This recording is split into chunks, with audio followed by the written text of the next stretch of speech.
আজকে দেখাবো আমার জীবনের প্রথম খেলা, যে খেলাটা দিয়ে আমার হাতে খড়ি হয়েছিল এবং সেই খেলাটি শিখেছিলাম আমি নিজে থেকে, এবং যে খেলার রহস্য এখনো পর্যন্ত আমি উদ্ধার করতে পারিনি। তখন আমি অনেক ছোট ছিলাম আর আমার হাতগুলো ছিল ছোট ছোট, আমার আঙুলগুলো ছিল ছোট ছোট।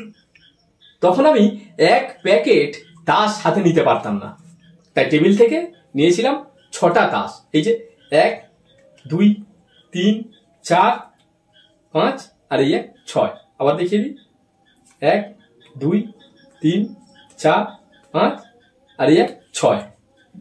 তো আমি ইচ্ছে করে এখান থেকে 3টে তাস ফেলে দিলাম, 1 2 3। আবার দেখছি 1 2 3 4 5 আর এই 6। আমি কি করলাম, আবার 3টে কার্ড ফেলে দিলাম, 1 2 3। আবার দেখি 1 2 3 4 5 আর এই 6। আমি এখনো বুঝতে পারছি না খেলাটা কিভাবে হয়। আমি আশ্চর্য হয়ে আবার 3টে কার্ড ফেলে দিলাম। আবার দেখছি 1 2 3 4 5 আর এই 6। আমি এখনো জানি না এই খেলাটি কিভাবে হয়। 1 2 3। আবার দেখছি 1 2 3 4 5 আর এই 6।